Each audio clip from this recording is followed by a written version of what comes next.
मैं हूं आपका अपना सुमित सर और आज हम कर रहे हैं 9th क्लास की साइंस का थर्ड चैप्टर परमाणु एवं अणु। देखिए, जो परमाणु होता है वो छोटे छोटे अणुओं से बना होता है। किससे बना होता है?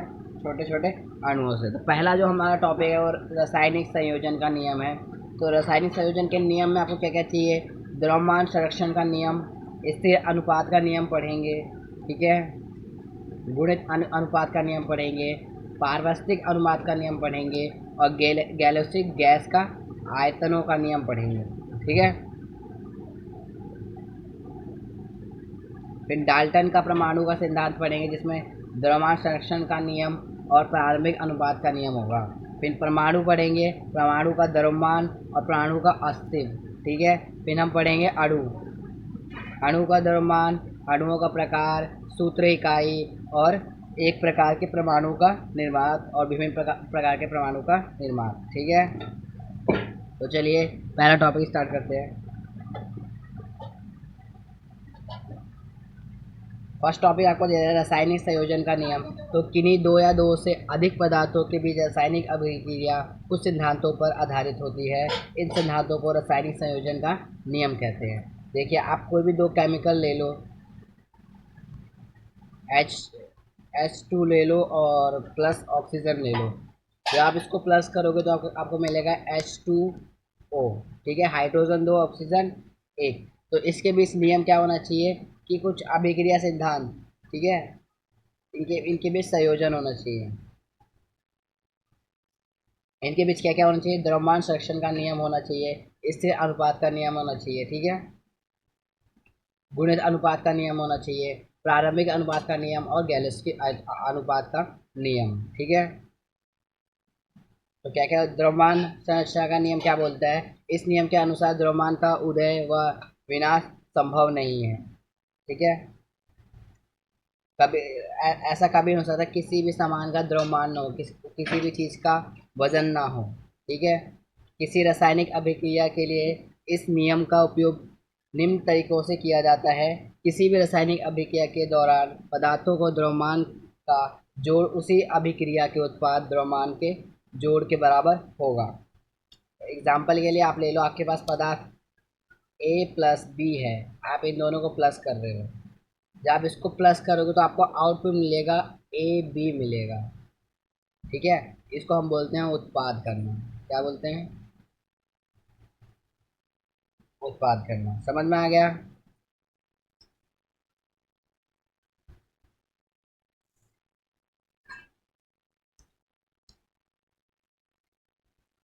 ठीक है। दूसरा आप देखिए, जो एम ए है प्लस एम बी है इज इक्वल टू क्या हो जाएगा? एम ए और बी, ओके। तो ए का द्रव्यमान और बी का क्या हो जाएगा? ए प्लस ए बी का। समझ में आया? फॉर एग्जाम्पल, तो दोबारा लिख देता हूँ, ए का द्रव्यमान, ठीक है, बी का द्रव्यमान इज इक्वल टू हो जाएगा आपका ए बी का द्रव्यमान, okay. For example, 2H2 gram plus oxygen आपने किया तो आपको जो मिलेगा 2H2O, ठीक है। फॉर एग्जाम्पल, 2 × 2, यहाँ पे था ना 2H2 and plus O2 is equal to 2H2O, ठीक है। तो 2 × 2 इज इक्वल टू 4 ग्राम। और इधर पे देखिए, 2 × 16 is equal to 32, then is equal to हो जाएगा 2 × 2 plus 16 is equal to 36 gram, okay. तो ये देखिए, आपको मिल गया यहाँ पे 4 + 32 इज इक्वल टू 36।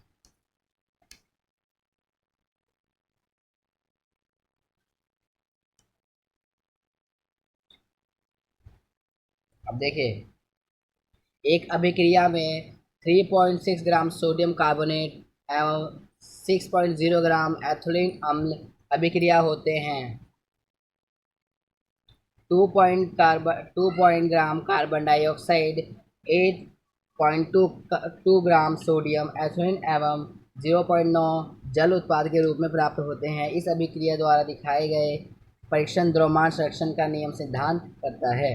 तो आप देखो क्या क्या दे रखा है आपको। सोडियम कार्बोनेट प्लस करोगे एथिलिक अम्ल इक्वल टू आपको क्या मिलेगा, सोडियम एथिलिक, उसमें प्लस कर दोगे कार्बन डाइऑक्साइड और प्लस कर दोगे जल।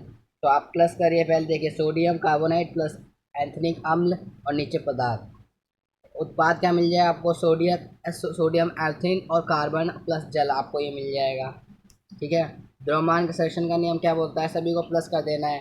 तो आपको दे रखा है 5.3 plus 6.0 equal to 8.2 plus 2.2 plus 0.9।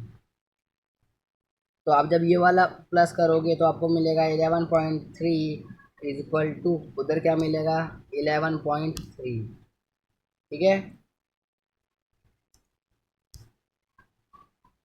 अगला हम कर रहे हैं स्थिर अनुपात का नियम। तो इस नियम अनुसार कोई भी शुद्ध रासायनिक यौगिक सदैव उन्हीं तत्वों से निर्मित होता है जिनसे वह मिलकर निर्मित होने के तथा इन तत्वों के द्रव्यमान के अनुपात सदैव समान होगा। फिर चाहे यह यौगिक किसी भी स्थान से प्राप्त किया गया हो अथवा निर्माण किसी भी पद्धति द्वारा किया गया हो। ठीक है। उदाहरण के लिए आप ले लो, एग्जाम्पल के लिए 18 ग्राम H2O ले लेता हूँ मैं और 16 ग्राम ऑक्सीजन ले रहा हूँ। ठीक है। प्लस उसमें करूँगा 2 ग्राम हाइड्रोजन। तो क्या हो जाएगा आप देखिए, MH/mg equal to 2/16, 2/16 equal to क्या हो जाएगा 1/18। ओके। दूसरा 36 ले लेता हूँ, 9 ग्राम ले लेता हूँ, तो आपका 1/8 ही आएगा।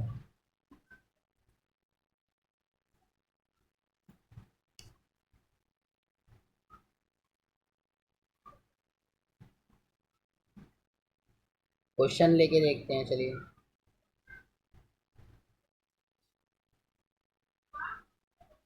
क्वेश्चन बोलता है यदि हाइड्रोजन तथा ऑक्सीजन 1:8 है का द्रव्यमान अनुपात अभिक्रिया जल संचित किए है, 3 हाइड्रोजन गैस ली गई, तब ऑक्सीजन का कितना द्रव्यमान होगा जल का संचित। तो आप क्या करेंगे, M4/M0 मतलब 1/8। ठीक है। और MH आपको दे रखा है 3.0। तो आप इसको फॉर्मूले पुट करेंगे, 3/m इक्वल टू 1/8। तो कितना आ जाएगा 24 आ जाएगा m। ये देखिए।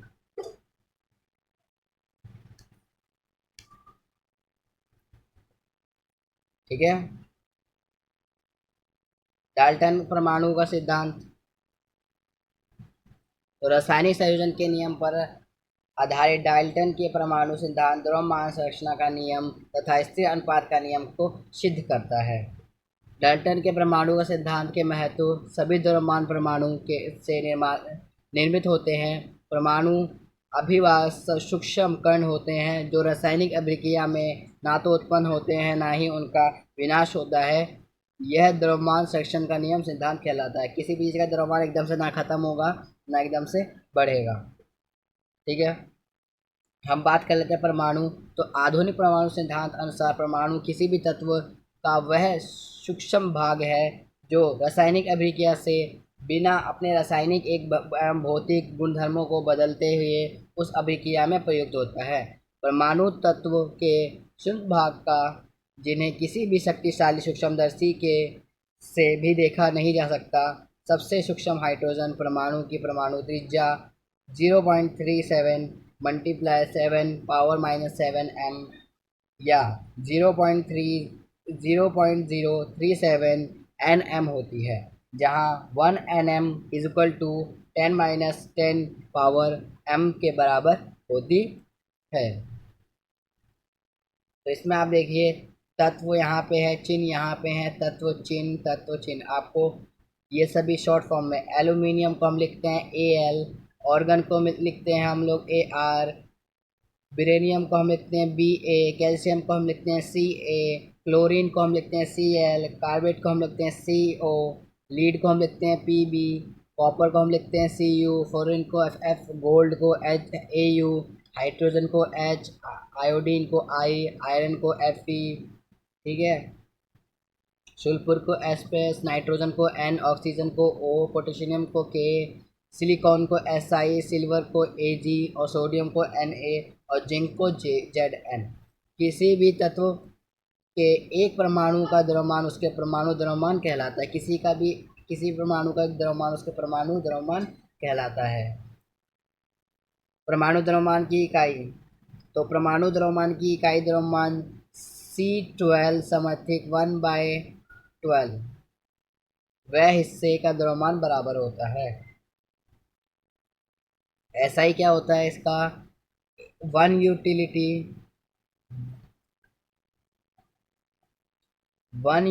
इज इक्वल टू होती है 1/12, मतलब C⁻12 केस था, ठीक है। तो फॉर एग्जांपल 1 यूटिलिटी होगा 1.66 मल्टीप्लाई 10 - 27 kg। देखिए, हाइड्रोजन और 1/2 C12, ठीक है, नाइट्रोजन मतलब 14 1/2 C12, ठीक है।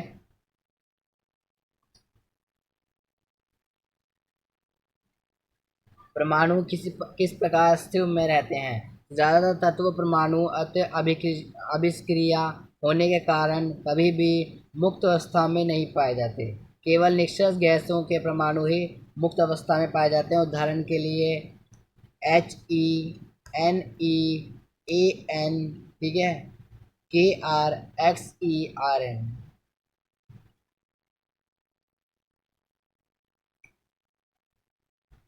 परमाणु के आवेश क्या होते हैं, आयन और अणु। अणु, तो किसी भी अणु का निर्माण दो या दो से अधिक परमाणु के बीच रासायनिक बंध उत्पन्न के कारण होता है। अणु तत्वों को छोड़ किसी भी पदार्थ की सूक्ष्म इकाई है जो स्वतंत्र रूप से रह सकती है, उस पदार्थ के सारे गुणधर्म प्रदर्शित कर सकता है। जैसे H2O, अणु जल के संपूर्ण गुणधर्मों का प्रदर्शित करता है। किसी भी अणु का निर्माण एक ही तरह से परमाणु के भिन्न प्रकार के परमाणुओं के बीच रासायनिक बंध होने के कारण हो सकता है। इसका आधार पर अणुओं को दो भागों में बांटा जाता है। जो अणु आपके वो दो पार्ट्स में डिवाइड होते हैं, ठीक है। एक तरह के परमाणु से निर्मित और भिन्न तरीके से जो एक ही तरीके से बनते हैं, जैसे कि O2 हो गया, N2 हो गया, O3 हो गया, S8 हो गया, P4 हो गया। इसमें देखिए एक ही तत्व का यूज हो रहा है, लेकिन यहाँ पे देखिए H2O हो गया, हाइड्रोजन 2 ऑक्सीजन 1, CO हो गया, कार्बन और ऑक्सीजन, NaCl हो गया, तो दो दो मिल रहे हैं ना, एटसेट्रा। परमाणुकता, किसी एक अणु में उपस्थित परमाणुओं की संख्या को परमाणुकता कहते हैं। एक अणु में देखिए, इस अणु में कितने हैं, 2, ठीक है, इसमें कितने हैं, 2, इधर 3 है, ठीक है। रासायनिक सूत्र, किसी यौगिक का रासायनिक सूत्र उसके संगठन के प्रतिक्रम निरूपित होता है।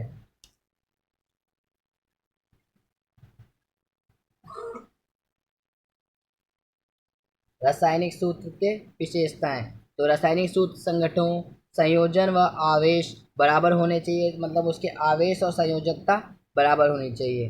धातु एवं धातु के योग्य रासायनिक सूत्र संरचना के धातु को पहले लिखा जाता है व अधातु को बाद में। आप देखिए, पहले भी कभी भी होगा, धातु पहले होगा, अधातु बाद में। For example CaO, ACl CuO, ठीक है।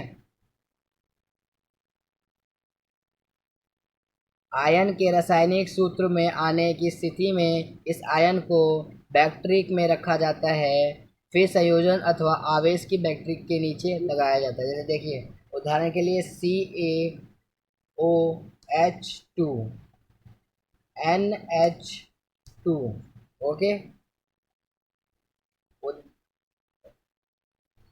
दूसरा देखिए H2O का द्रव्यमान क्या होगा, 2 × 1 + 1/+16, तो 18 यूटिलिटी होगा।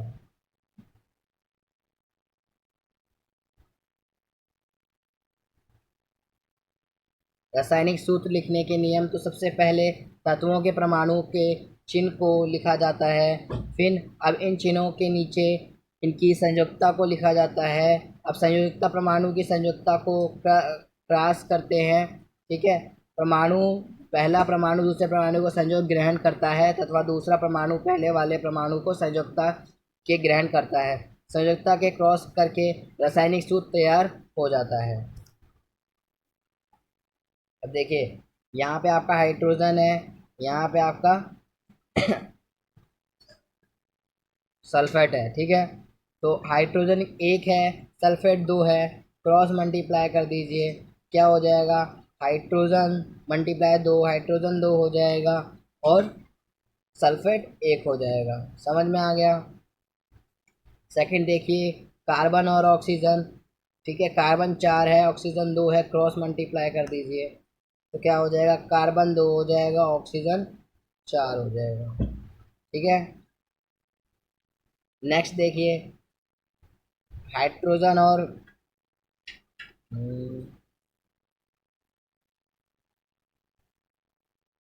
हाइड्रोजन अम्ल ले लीजिए, तो H+Cl दोनों एक एक हैं तो मल्टीप्लाई हो जाएंगे, तो H⁻1 और Cl⁻1, ओके। आयन, तो आयन एक परमाणु या परमाणुओं का समूह होता है जिस पर कुछ आवेश धनात्मक ऋणात्मक आवेश उपस्थित होते हैं। जो आयन है वो एक चार्ज होता है, ठीक है। किसी पे प्लस चार्ज होता है, किसी पे माइनस चार्ज होता है। जैसे Na plus charge, K plus charge, Ca2 plus charge, Al3 plus charge, ठीक है। तो आयन दो होते हैं, सरल आयन और यौगिक आयन। आवेश परमाणुकरण और आवेश परमाणुओं का समूहकरण। इसमें देखिए Mg2 प्लस रहेगा, इसमें देखिए NH प्लस रहेगा, CO प्लस रहेगा। इसमें एक समूह है, इसमें अकेला है और सोलन। और देखिए आयन भी वैसे ही होगा, सोडियम कार्बोनेट ले लो तो क्या लिखेंगे हम, N जो होता है वो प्लस का 1 होता है और CO3 जिसकी पावर माइनस में होती है, क्रॉस मल्टीप्लाई कर दोगे तो इक्वल टू क्या मिल जाएगा, Na माइनस का चार्ज लग जाएगा और इसमें CO3 पे प्लस का चार्ज लग जाएगा, ठीक है। मोलर द्रव्यमान, मोलर द्रव्यमान किसी भी पदार्थ के एक मोल कणों के द्रव्यमान का जोड़ होता है। यानी एक मोल पदार्थ का कणों का द्रव्यमान, ठीक है। जैसे 6.002 6.022 मल्टीप्लाई 10⁻3। एग्जाम्पल ले लेते हैं हम। एग्जाम्पल है हाइड्रोजन परमाणु द्रव्यमान 1 यूटिलिटी है जबकि उसका मोल द्रव्यमान 1 ग्राम मोल होता है। तो आप क्या करोगे, 6.022 को मल्टीप्लाई करोगे 10⁻23 से, तो 1 mole is equal to 6.022 multiply 1023, तो 1 mole is equal to 6.22 multiply 10, तो 1 मोल, ठीक है। तो क्या हो जाएगा, 60.22 power 23।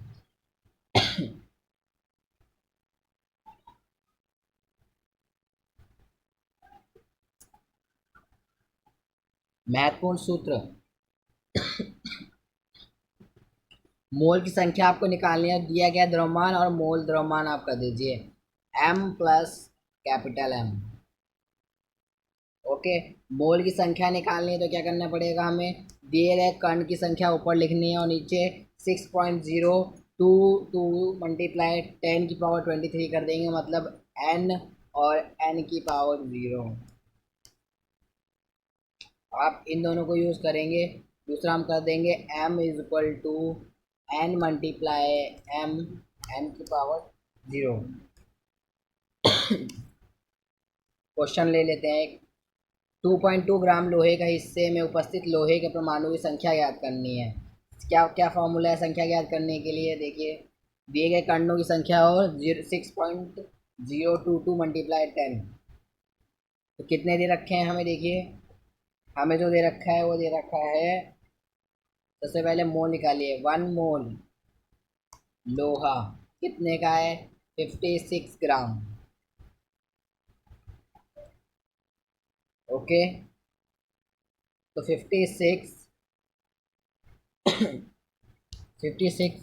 Is equal to 6.022 multiply 10/23, तो हो जाएगा 6.022 मल्टीप्लाई 10/23 मल्टीप्लाई 2/2.8/56, तो कितना आ जाएगा, 2.8 ग्राम लोहा इज इक्वल टू 3.810 मल्टीप्लाई 1023 लोहा परमाणु। ये देखिए,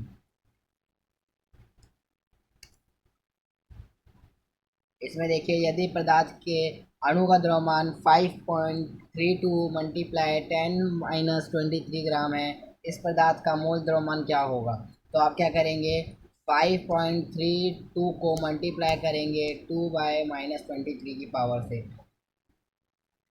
उसके बाद उसको मल्टीप्लाई करेंगे 6.022 से मल्टीप्लाई 10 की पावर इक्वल टू कितना आ जाएगा, 32 ग्राम। कितना आ जाएगा, 32 ग्राम।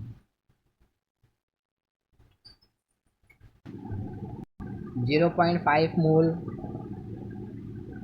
और नाइट्रोजन 2 गैस का द्रव्यमान ज्ञात करना है। तो हम क्या करेंगे, आपको क्या दे रखा है, पहले 0.5 दे रखा है और तो उसको मल्टीप्लाई करोगे 28 से, इज इक्वल टू आ जाएगा 14 ग्राम नाइट्रोजन 2। समझ में आ गया। इधर देखिए 8 ग्राम ऑक्सीजन अणु की संख्या ज्ञात करनी है, तो आप क्या करोगे,